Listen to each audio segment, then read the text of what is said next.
नमस्कार दोस्तों। आज मैं आपको सुनाने जा रही हूँ, बेटे ने अपनी माँ की डायरी में ऐसा क्या पढ़ लिया कि बेटे के पैरों तले जमीन खिसक गई। हद हो गई। इस उम्र में यही कारनामा करना बाकी रह गया था। शर्म नाम की कोई चीज बची ही नहीं है। अब मैं अपना चेहरा बाहर कैसे दिखाऊंगा? हमारे रिश्तेदार क्या कहेंगे? मेरे ऑफिस के दोस्त क्या सोचेंगे? एक पल में ही हमारी इज्जत का कचरा कर दिया। दिल में नफरत और चेहरे पर गुस्सा लिए जीवन जोर जोर से चिल्ला रहा था। चलिए आपको बताते हैं कि आखिर माजरा क्या है। आखिर ऐसा क्या हो गया था जो जीवन इतना भड़क रहा था। दरअसल प्रेमा जी और राजन जी, जो कि जीवन के माता पिता हैं, उनका एक और बच्चा इस दुनिया में आने वाला है। और इसी बात को सुनने के बाद से ही जीवन का गुस्सा 7वें आसमान पर है। जीवन और मीता की शादी को अभी 2 महीने ही हुए थे जब जीवन ने अपनी पत्नी मीता को ये खबर दी तो क्रोध के कारण जीवन का शरीर कांप रहा था। लेकिन मीता की समझ में ये नहीं आ रहा था कि इसमें नाराज होने वाली क्या बात है, और अपने पति के गुस्से के सामने वो कुछ ना बोल सकती। मीता चुपचाप जीवन की बातें सुनती जा रही थी, परंतु उसके मन में एक प्रश्न खोद रहा था कि इस सब से उसकी समाज में इज्जत क्यों खत्म हो जाएगी। मीता का पति जीवन अभी मात्र 24 वर्ष का है। उससे छोटी मीता की ननद है रिया। मीता के सास ससुर की शादी बहुत ही कम उम्र में हो गई थी और उसकी सास की उम्र भी ज्यादा नहीं थी। मीता अब तक ये समझने में असमर्थ थी कि उसका पति किस बात को लेकर इतना नाराज है। अपनी सास के साथ उसे पूरी सहानुभूति थी। वो उनसे पूछना चाहती थी कि उनका क्या खाने का दिल है, क्योंकि जब से वह इस घर में बहू बनकर आई थी उसकी सासू माँ ने उसे बिल्कुल अपनी बेटी की तरह रखा था। उसकी पसंद और नापसंद का पूरा ख्याल रखती थी। मीता भी अपनी सासू माँ को बहुत पसंद करती थी, परंतु आज अपने पति के मुंह से ऐसी बातें सुनना उसे बिल्कुल अच्छा नहीं लग रहा था। शाम को मीता के ससुर राजन जी ने जब उन सभी को इस बारे में बात करने के लिए हॉल में बुलाया तो कोई भी उनकी बात सुनने के लिए अपने कमरे से बाहर नहीं आया। राजन जी सरकारी स्कूल में प्रधान अध्यापक के पद पर कार्यरत हैं। अक्सर ऐसा हुआ करता था कि जब भी वह अपने बच्चों को बुलाते थे तो वह डर के कारण जल्दबाजी में तुरंत उनके सामने पहुंच जाते थे, क्योंकि वे थोड़ा डांट डपट कर बात करते थे। लेकिन वह दिल के बेहद नर्म है। वह एक बेहद प्रभावशाली व्यक्ति तत्व वाले व्यक्ति। मीता के आने के बाद उनका उसके साथ इतना लगाव हो गया था कि अब तो उन्हें सुबह की चाय भी उसके बिना अच्छी नहीं लगती थी। वे उसे हमेशा बेटी कहकर बुलाते थे। आज राजन जी के बुलाने पर भी जीवन और रिया दोनों में से कोई नहीं आया तो मीता खुद ही खुद को दोषी महसूस कर रही थी कि पिता और माँ बात करने के लिए बैठे हैं, लेकिन उनके बच्चे बुलाने के बावजूद उनकी बात तक सुनने नहीं आ रहे हैं। आम दिनों में तो मीता अपनी सासू माँ और ननद रिया के साथ मिलकर नाश्ता बनाया करती थी और जीवन के ऑफिस लौटने के बाद सभी लोग हॉल में बैठकर खाना खाया करते थे और बातें करते थे। लेकिन आज सब कुछ बेकाबू था। स्थिति को संभालने के उद्देश्य से जब मीता अपने पति के पास गई और कहने लगी, सुनिए जी, पिताजी ने आपको बुलाया था, क्या आप भूल गए हैं? मीता की बात सुनकर जीवन का चेहरा गुस्से से लाल हो गया और तमतमाते हुए बोला, मुझे किसी से कोई बात नहीं करनी और तुम मेरी पत्नी हो। जो मैं कहूँगा तुम वही करोगी। बहुत ज़्यादा दिमाग चलाने की जरूरत नहीं है। मीता हैरान थी कि यदि वो जीवन की पत्नी है तो सास ससुर की तरफ से क्यों नहीं बोल सकती, परंतु नई नई थी इसलिए चुपचाप बैठ गई। तभी दरवाजे पर दस्तक हुई और मीता के ससुर राजन जी की आवाज आई, बेटा जीवन। परंतु जीवन ने कोई जवाब नहीं दिया। वो फेसबुक पर व्यस्त था। मीता ने दरवाजा खोला तो उन्हें अंदर आने को कहा तो राजन जी बोले, नहीं बेटी, अभी नहीं। मैं और तुम्हारी माँ और तुम लोगों से कुछ बात करना चाहते हैं, हॉल में आ जाओ। ऐसा कहकर वो चले गए। रिया को छोड़कर बाकी सभी लोग हॉल में पहुंच चुके थे। मीता ने उसे कई बार बुलाने की कोशिश की, परंतु उसने दरवाजा नहीं खोला और केवल इतना ही कहा कि प्लीज मुझे परेशान मत करो, मैं अकेले रहना चाहती हूँ। हॉल में राजन जी अपनी पत्नी के साथ सिर झुकाए बैठी थी। सामने जीवन बैठा था और मीता उसके पास ही जाकर खड़ी हो गई। सासू माँ का चेहरा देखा तो उसे बहुत तकलीफ हुई। एक ही दिन में उनका सुंदर चेहरा मुरझा गया था। आंखों के नीचे काले घेरे पड़ गए थी। शायद बहुत रोई थी। आज वो पूरा दिन कमरे से बाहर नहीं निकली थी। उनकी हालत देखकर मीता को भी रोना आ रहा था। तभी जीवन ने कठोर स्वर में कहा, क्या कहना था आपको? जल्दी कहिए, मुझे काम है। जीवन ने कभी आज तक अपने पिताजी से इस लहजे में बात नहीं की थी। राजन जी ने खुद को संभालते हुए धीरे से कहा, तुम लोग तो सब कुछ जानते ही हो। जीवन गुस्से में बोला, जी हाँ जानते हैं। तो अब तुम्हें इस बारे में क्या कहना है? हम आपको क्या कह सकते हैं? पिताजी, आपने कुछ कहने लायक छोड़ा ही कहाँ है? मुझे तो समझ नहीं आ रहा है कि अब हम लोगों के सामने किस मुंह से जाएंगे। आप लोगों ने तो हमें कहीं जाने लायक नहीं छोड़ा।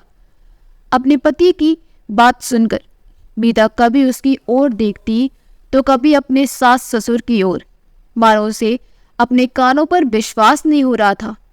तभी राजन जी बोले, क्या हमारे कारण तुम लोगों को बाहर निकलने में शर्म आ रही है? तभी जीवन ने ऊंचे स्वर में कहना शुरू किया, और नहीं तो क्या, मेरे अपने मित्र हैं, रिया की सहेलियां हैं, मीता के मायके वाले हैं। वो सब लोग क्या सोचेंगे, सोचकर ही शर्म के कारण मेरा सिर झुका जा रहा है। बेटे को इस तरह बात करते देख प्रेमा जी की आंखों से आंसू बहने लगे। मीता ने झट से उन्हें अपनी गले से लगा लिया। उसे बहुत तकलीफ हो रही थी, परंतु जीवन बोलता गया, ये सब कारनामे करने के बाद जब आप लोग हम सभी को बुलाकर सभा बैठा रहे थे, लेकिन पिताजी, मैं केवल इतना ही कहना चाहता हूँ कि अब मेरा आप लोगों से कोई लेना देना नहीं है। अब मैं केवल अपने तरीके से जीऊंगा और आप अपने तरीके से। रिया क्या करेगी वो खुद जाने। राजन जी की आंखें क्रोध से लाल हो गई और उधर प्रेमा जी की आंखों के आंसू की धारा रुक ही नहीं रही थी। तभी राजन जी बोले, मतलब ये कि तुम घर की रसोई बांटना चाहते हो?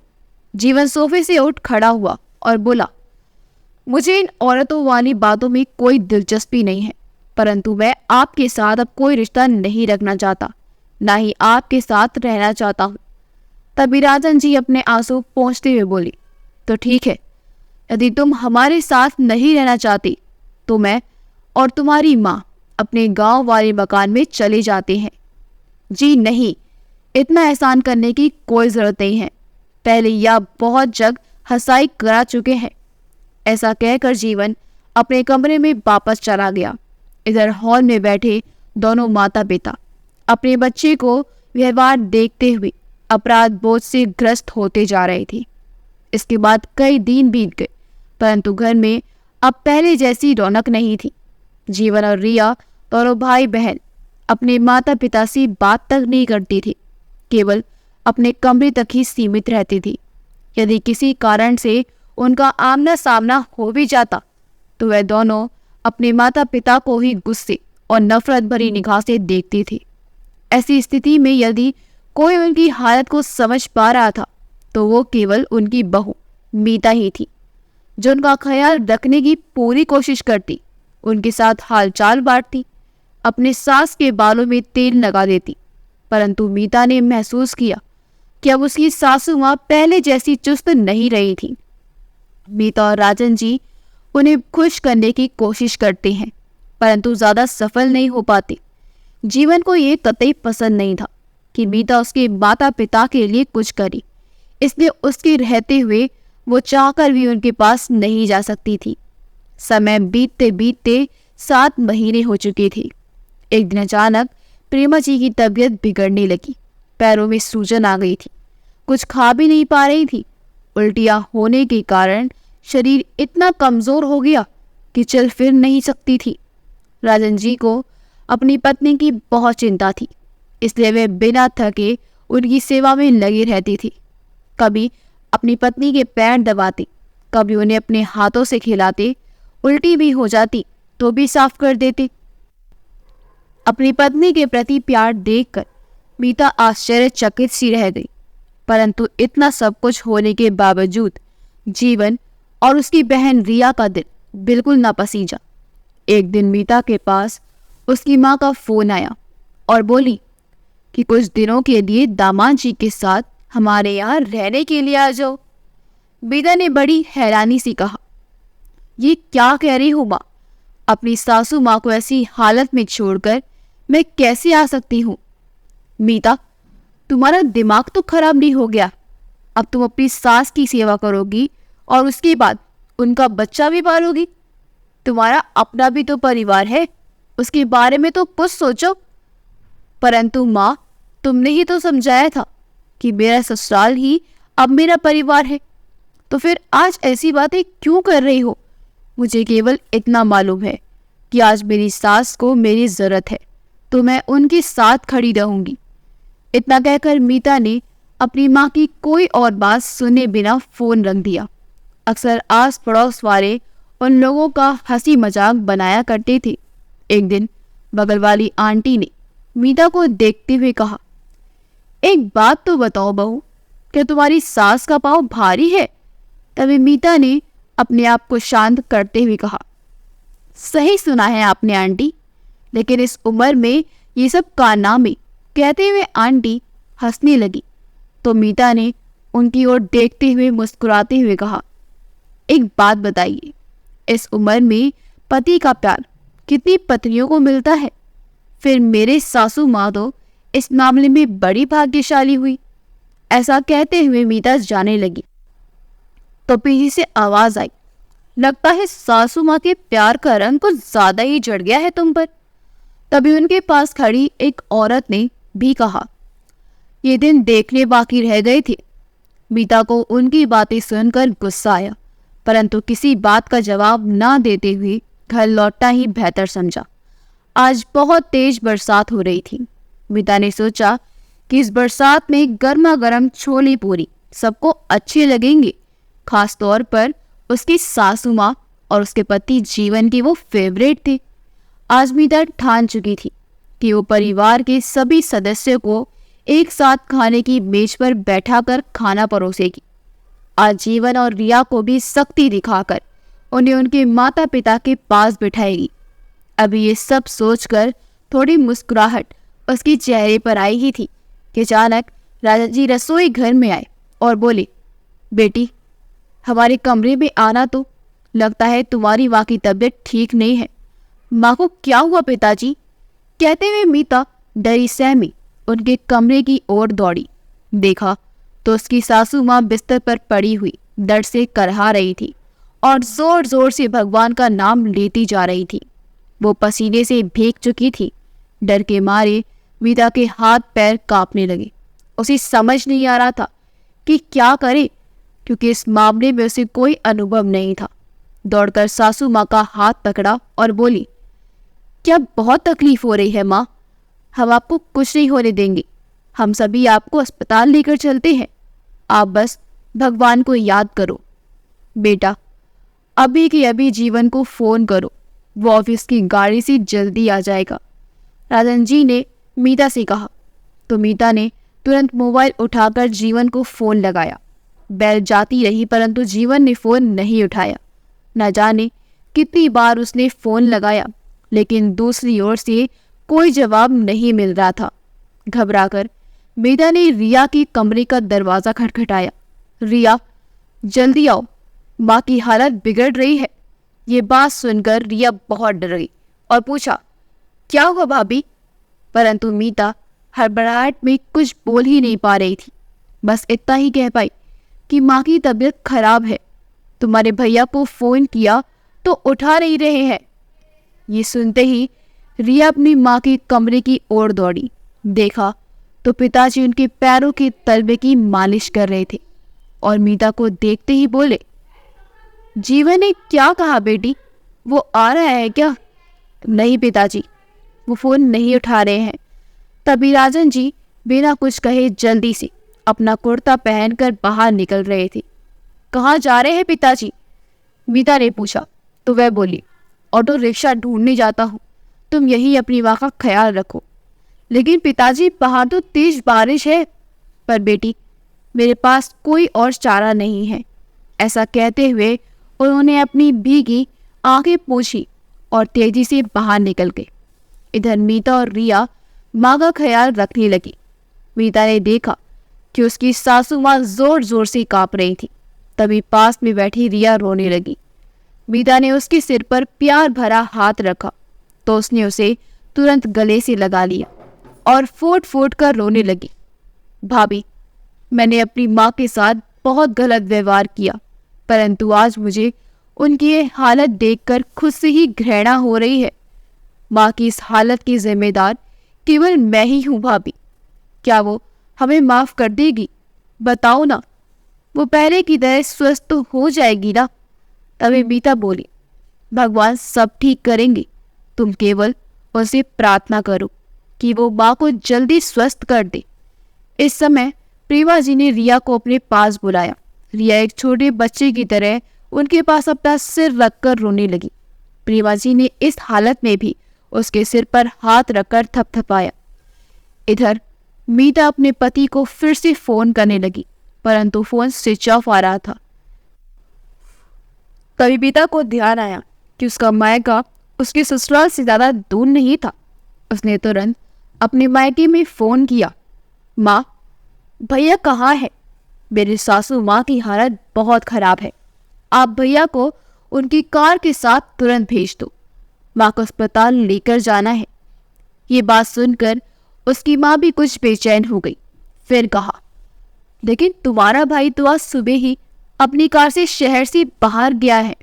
मीता की ये उम्मीद भी खत्म हो गई। वो तुरंत अपनी सासू माँ के पास दौड़ी। तभी रिया बोली, भाभी, माँ की हालत बिगड़ती जा रही है। 10 मिनट में ही राजन जी वापस लौटे और आते ही कहा, क्या जीवन वापस आ गया है? ये सुनते ही मीता ने अपना सिर झुका लिया। नहीं पिताजी, उनका फोन स्विच ऑफ है। मीता बेटी, मैं ऑटो लेकर आया हूँ, तुम लोग अपनी माँ को सहारा देते हुए सड़क तक लेकर जाओ। सब लोग जैसे तैसे प्रेमा जी को ऑटो तक लेकर गए। राजन जी और वो ड्राइवर के पास में बैठे थे और वे तीनों ऑटो में पीछे बैठे थे। राजन जी बार बार मुड़ मुड़ कर प्रेमा जी की ओर देख रहे थे। उधर बारिश भी तेज होने लगी थी। आज ना जाने उन्हें छोटा सा रास्ता भी इतना लंबा क्यों लग रहा था। करीब 20 मिनट के बाद जब अस्पताल पहुंची तो उन्हें तुरंत आपातकालीन विभाग में भर्ती करवाया गया। मीता ने अपने ससुर जी को चिंतित देखते हुए उनका हाथ पकड़कर उन्हें कुर्सी पर बैठाया। उधर रिया अपने पिता के गले लगकर रोने लगी। करीब आधे घंटे के बाद डॉक्टर ने उन्हें बताया कि जल्दी से जल्दी प्रेमा जी के ऑपरेशन करना होगा। अगर तुरंत फैसला नहीं लिया गया तो जान को भी खतरा हो सकता है। ये सुनकर राजन जी एकदम खामोश कुर्सी पर बैठे ही रह गए। तभी मीता ने उन्हें संभालते हुए कहा, पिताजी, आप हिम्मत रखिए, मुझे पूरा विश्वास है कि सब कुछ ठीक होगा। तभी राजन जी ने अपने आंसू पोंछे और उठ खड़े हुए। ठीक है डॉक्टर साहब, आपको जो उचित लगे वो कीजिए, बस मेरी पत्नी की जान बचा लीजिए। डॉक्टर ने केवल इतना ही कहा कि बच्चा प्री मैच्योर है और हालत क्रिटिकल है, इसलिए हम अभी कुछ नहीं कह सकते, परंतु हम अपनी तरफ से पूरी कोशिश करेंगे। राजन जी चुपचाप ये सब बातें सुनते रहे। मीता अपने ससुर जी को लेकर काउंटर पर गई और सारी औपचारिकताएं पूरी करने लगी। घर से चलने से पहले उसने अपने पर्स में कुछ पैसे भी उठा लिए थे जो यहाँ काम आ गए। ये देखकर राजन जी ने उसके सिर पर हाथ रखा और बोले, बेटी, तुम्हारा मुझ पर इतना कर्ज है जिसे मैं कभी चुका नहीं सकता। तभी मीता बोली, पिताजी आप मुझे बेटी भी कहते हैं और दूसरी तरफ अपने आप को मेरा कर्जदार कहकर मुझे बेगाना भी कर रहे हैं। बस आप अपना हाथ हमारे सिर पर रखिए, हमें और कुछ नहीं चाहिए। ये सुनकर राजन जी की आंखों से आंसुओं की 2 बूंदें उनके गालों पर ढुलकने आई। ऑपरेशन चल रहा था और सभी बाहर इंतजार में बैठे थे। जीवन को फिर से फोन लगाने की कोशिश की, परंतु उसका फोन अभी तक स्विच ऑफ ही था। करीब 1 घंटे के बाद ऑपरेशन रूम का दरवाजा खुला और डॉक्टर बाहर आए। बधाई हो, आपको बेटा हुआ है। मीता और रिया दोनों ने हाथ जोड़कर भगवान को शुक्रिया कहा। लेकिन कभी राजन जी ने डॉक्टर से पूछा, और मेरी पत्नी वो कैसी है? ये बात सुनकर डॉक्टर चुप रह गई। राजन जी डॉक्टर की चुप्पी से घबरा गई और बोले, कुछ तो बोलिए डॉक्टर साहब। तभी डॉक्टर ने धीरे से कहा कि उनकी हालत अभी क्रिटिकल है। इतना कहकर डॉक्टर चला गया। राजन जी को तो जैसे काटो तो खून नहीं, कपकपाते पैरों से कुर्सी पर धम से आकर बैठ गए।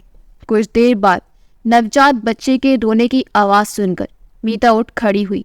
तभी नर्स बच्चे को लेकर ऑपरेशन रूम से बाहर आई। मीता ने तुरंत उसे अपनी गोद में लिया और पल भर में ही बच्चा चुप हो गया। छोटे नन्हे हाथों से उसने मीता की दुपट्टी को कस के पकड़ लिया और मीता उसे देखकर मुस्कुराने लगी और रिया से बोली, क्या तुम इसी गोद में नहीं लोगी? तभी रिया ने कहा, पहले पापा को दिखाओ भाभी। राजन जी अपने बेटे को देखकर उठ खड़े हुए, उसे बड़े प्यार से देखा और उसे गोद में लेकर जोर जोर से रोने लगे। ये देखकर मीता और रिया भी खुद को रोने से रोक न पाई। लेकिन बच्चा अपने पिता के शरण में आकर चैन की नींद सो गया। शाम के वक्त जब जीवन घर पहुंचा तो देखा घर पर कोई नहीं था। किसी को ना पाकर उसका दिल अनजाने से डर के कारण कांप उठा। फोन को चार्जिंग पर लगाकर ऑन किया तो देखकर हैरान था कि मीता के 10 मिस कॉल थी। जैसे ही फोन लगाकर पूछने लगा, उसी समय उसके पिता राजन जी का फोन आया। जीवन, जो अभी तक अपने पिताजी से नाराजगी के कारण बात नहीं कर रहा था, परेशान और चिंतित होते हुए तुरंत बोला, हेलो पिताजी, कहाँ हैं आप सब? माँ तो ठीक है ना? बेटा, हम यहाँ अस्पताल में हैं। तुम्हारी माँ की हालत कुछ ठीक नहीं है। तुम एक काम करो, हमारी अलमारी के लॉकर में तुम्हारी माँ की सारी रिपोर्ट रखी है। तुम इन रिपोर्ट्स को लेकर जल्दी से यहाँ पहुँचो। पिताजी, आप चिंता मत कीजिए, मैं तुरंत पहुँचता हूँ। जीवन ने जल्दबाजी में माँ पिताजी की अलमारी खोलकर लॉकर का ताला खोला, लेकिन लॉकर में बहुत से कागज पड़े थे। उसे समझ नहीं आ रहा था। हड़बड़ाहट में माँ की रिपोर्ट ढूंढते ढूंढते सारे कागज जमीन पर बिखर गई। तभी जीवन की नज़र एक कागज पर पड़ी, जो शायद उसकी माँ की डायरी का एक पन्ना था। जीवन ने उत्सुकतावश उस कागज को उठाया। उस पर जो कुछ लिखा था उसे पढ़कर जीवन की तो जैसी जान है निकल ली गई। उसने पन्ने पर लिखा था, कमला हमारे घर के सदस्य की तरह थी। न जाने उनकी किस्मत में ही कितने दुख क्यों लिखे थे। माँ बाप तो उसके पहले से ही नहीं थे। कुछ महीनों पहले पति की भी मृत्यु हो गई और आज वो खुद भी कैंसर की बीमारी से जंग हार गई।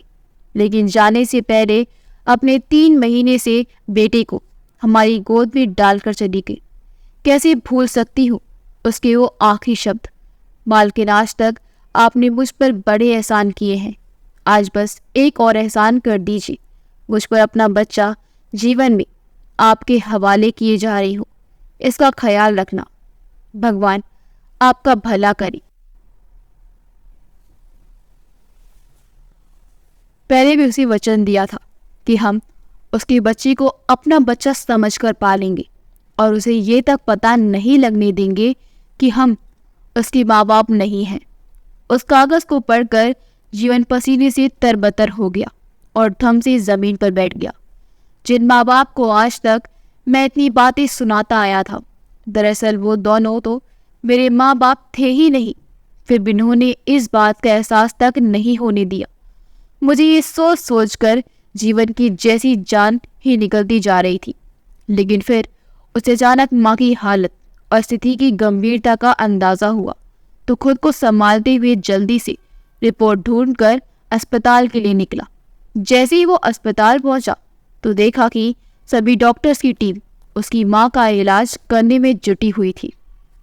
राजन जी बौखलाए हुए उसकी तरफ दौड़ते हुए आए और उसके गले लगकर रोने लगे। उसने पिताजी के आंसू पोंछे। उसी समय जीवन ने देखा कि एक नर्स दौड़ती हुई आ रही है। उसका दिल घबराने लगा और कपकपाती आवाज में पूछा, सिस्टर क्या हुआ? माँ की हालत तो ठीक है ना? जी देखिए, शरीर में खून की बहुत ज़्यादा कमी होने के कारण पेशेंट की हालत अभी क्रिटिकल है। उन्हें चढ़ाने के लिए तुरंत ओ पॉजिटिव ब्लड की आवश्यकता है और अस्पताल में उसका स्टॉक खत्म हो गया। उसी समय जीवन बोला, तो फिर परेशानी क्या है? मेरा भी ब्लड ग्रुप ओ पॉजिटिव है। आप जल्दी से मेरा ब्लड लेकर उन्हें चढ़ाने का इंतज़ाम कीजिए। जब जीवन ब्लड डोनेट करके कैबिन से बाहर आया तो मीता के हाथों ने नवजात को देखकर उसका दिल करुणा से भर गया। तभी मीता ने कहा, क्या से उठाएंगी नहीं? जीवन ने नन्ही को अपने हाथों में उठाया और आंसू भरी आंखों से उसे निहारने लगा। कुछ समय उसे लगातार यूं ही देखता रहा। थोड़ी देर के बाद जब प्रेमा जी से मिलने की इजाज़त मिली तो मीता और जीवन माँ से मिलने के लिए गए। नन्हा बच्चा जीवन के हाथों में था। जीवन को देखते ही प्रेमा जी के चेहरे पर एक मुस्कान और तसल्ली के भाव उभर आए।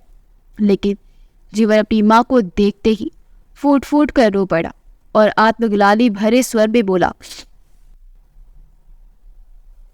माँ मुझे माफ कर दीजिए। प्रेमा जी ने बड़े प्यार से कहा, बेवकूफ लड़की रो मत, मैं तुम्हें हमेशा हंसते हुए देखना चाहती हूँ।